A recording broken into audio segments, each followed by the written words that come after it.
Imagine this: a young man sitting alone at a small desk in a cramped apartment. His rent is overdue.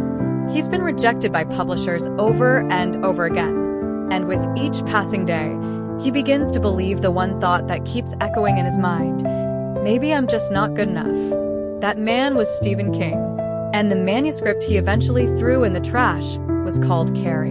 It was his wife who pulled it out, read it, and told him to try just one more time. That trash manuscript would become his first published novel and sell over 1 million copies.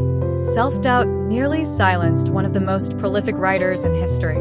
And it's not just writers. It's leaders, artists, scientists, students, parents, everybody. Self-doubt is the universal shadow we don't often talk about. It creeps in quietly, just before a big decision, or right after a small mistake. It makes your heart race and your voice tremble. It tells you to stay safe, stay small, stay silent. But here's the truth: the presence of self-doubt doesn't mean you're broken. It means you're human. And that's where our story begins. Take Thomas Edison. The man known for inventing the light bulb failed over 1,000 times before he found the right filament. When asked about it, Edison didn't say he failed.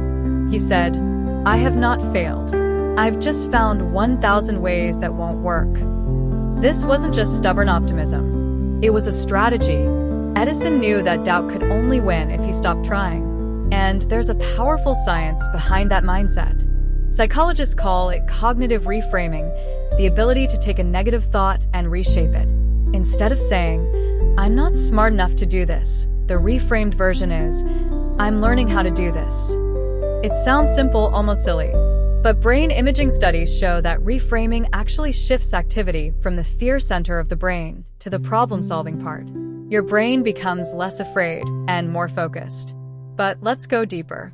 In 2012, researchers at the University of California asked students to write letters of encouragement, not to themselves, but to someone else going through the same problem. The results were stunning. The act of giving advice made students more confident, more optimistic, and more motivated to solve their own issues. Why? Because we're often wiser when talking to others than when talking to ourselves. So, here's a strategy that works. When self-doubt strikes, imagine you're giving advice to a friend. What would you tell them? Now, say it to yourself. The tone changes, the judgment fades, and clarity often follows. Now, let's rewind time again to the year 1962. A man stands on stage in Houston, Texas, facing an audience of scientists, engineers, and world leaders. His voice is steady, but his mission is massive. "We choose to go to the moon," he says. Not because it is easy, but because it is hard. John F. Kennedy didn't have all the answers. NASA had never sent a man to the moon. The odds were terrifying. But Kennedy understood something that cuts through doubt like a knife through fog: vision. Vision, not confidence, moves mountains. If you wait to feel confident before you start, you'll never move. Confidence comes after action, not before it. Even now, in therapy offices around the world, one technique remains one of the most effective tools for combating self-doubt: behavioral activation. It's the act of doing the thing, especially when you don't feel ready. Making the call, applying for the job, taking the first step. And what the research shows is simple. When you act, the brain follows. Doubt shrinks in the face of motion. But let's not pretend this is easy. Because self-doubt isn't just logical, it's emotional. It can be rooted in childhood, in failure, in rejection. Sometimes, it wears the face of someone you once trusted, a parent, a teacher, a friend, who told you weren't enough. And that wound runs deep.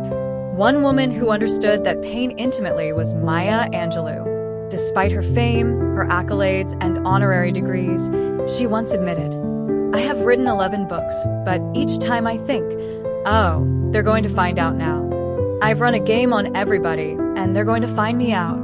That's not self-doubt. That's imposter syndrome. And it's more common than most people realize.